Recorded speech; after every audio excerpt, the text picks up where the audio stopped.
الحمد للہ رب العالمین والصلاة والسلام علی سید المرسلین اما بعد فاعوذ باللہ من الشیطان الرجیم بسم اللہ الرحمن الرحیم۔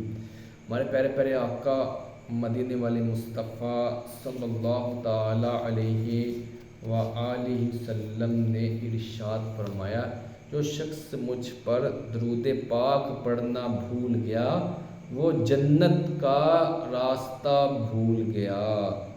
صلو علی الحبیب، ایک مرتبہ دوشی پڑھ لیجیے، صلی اللہ علی محمد صلی اللہ علیہ وآلہ وسلم۔ ہمارے میٹھے میٹھے آقا مدینے والے مصطفیٰ صلی اللہ تعالی علیہ وسلم کا فرمان عالی شان ہے، نصیحت کرنے والے کے لیے موت کافی ہے۔ اے کاش ہمارے دلوں میں موت کی یاد بیٹھ جائے، آخرت کی فکر پیدا ہو جائے، نیک اعمال کرنے کو ہمارا دل کرے اور گناہوں سے نفرت ہو جائے۔ حضرت عثمان غنی رضی اللہ تعالیٰ عنہ قبر کی ہولناکیوں اور اندھیریوں کے بارے میں بے انتہا خوف زدہ رہا کرتے تھے۔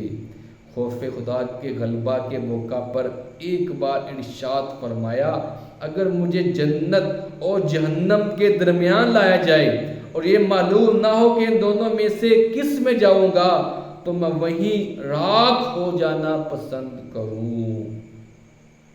حضرت ابو بکر صدیق رضی اللہ تعالی عنہ جب کسی چڑیا کو دیکھتے تو فرماتے، کاش میں تیری طرح ایک پرندہ ہوتا اور انسان نہ ہوتا تاکہ قیامت کے دن اعمال کے حساب سے بچ جاتا۔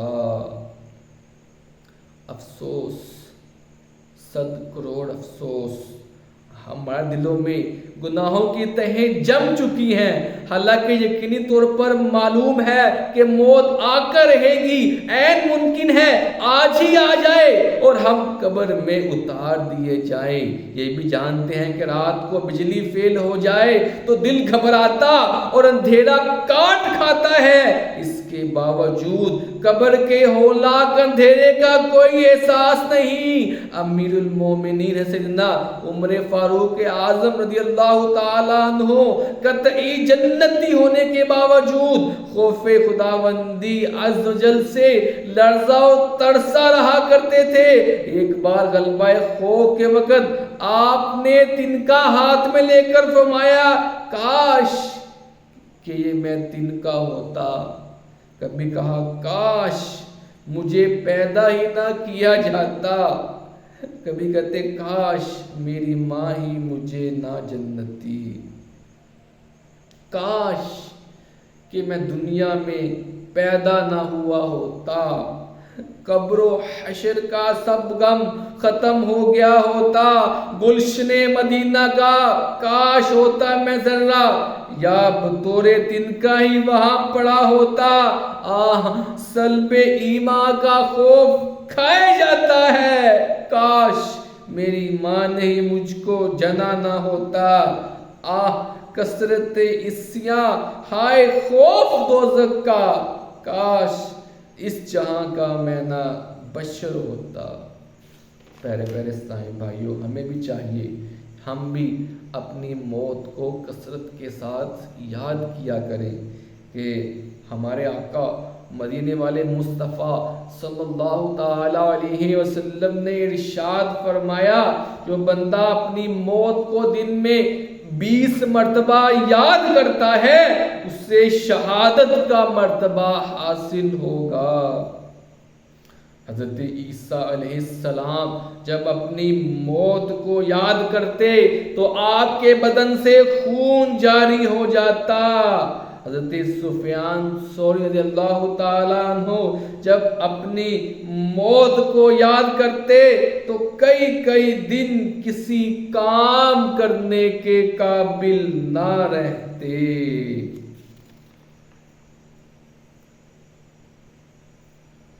حضرت امام عبد الرحمن بن عبد السلام لکھتے ہیں کہ حضرت عیسیٰ علیہ السلام کا ایک شخص کے پاس سے گزر ہوا جو اونٹ چرا رہا تھا، آپ نے ایک موٹے تازے اونٹ کو دیکھا کہ مستی میں آ کر دوسرے اونٹوں کو کاٹ رہا ہے۔ حضرت عیسیٰ علیہ السلام نے اسے کان سے پکڑ کر فرمایا بے شک تجھے مرنا ہے۔ جب اونٹ نے یہ الفاظ سنے تو اسے موت یاد آ گئی، اس کی ساری مستی ختم ہوگی، موت کے غم میں کھانا پینا بھول گیا اور لاغر اور کمزور ہو گیا۔ چند دنوں کے بعد حضرت عیسیٰ علیہ السلام کا گزر پھر اس طرف سے ہوا تو اس اونٹ کو دیکھا کہ وہ دبلا پتلا ہے اور دوسرے اونٹوں سے الگ کھڑا ہے۔ آپ نے چرواہے سے اس اونٹ کا حال دریافت کیا تو وہ عرض کرنے لگا یا روح اللہ علیہ السلام، مجھے اس سے زیادہ علم نہیں۔ ایک روز اللہ کے بندے کا یہاں سے گزر ہوا، اس نے اس کے کان میں کچھ کہا اور چلا گیا۔ اس وقت سے اس اونٹ نے کھانا پینا چھوڑ دیا اور اس کی یہ حالت ہو گئی۔ تو اللہ تعالی ہم سب کو بھی نیک اعمال کرنے کی توفیق عطا فرمائے، اپنے گناہوں سے بچنے کی توفیق عطا فرمائے، جھوٹ سے، غیبت سے، چغلی سے، فلمیں، ڈرامے، گانے باجے، بے حیائی، بے پردگی، تمام گناہوں سے بچنے کی توفیق عطا فرمائے۔ اور اللہ تعالیٰ سے دعا تعالیٰ ہم سب کو پانچوں نمازیں بھی باجماعت پڑھنے کی توفیق عطا فرمائے اور گناہوں سے بچائے اور نیک بنائے۔ اللہ ہم سب کو جو کچھ سنا سیکھا اس پر عمل کرنے کی توفیق عطا فرمائے۔ آمین بجاہ نبی امین صلی اللہ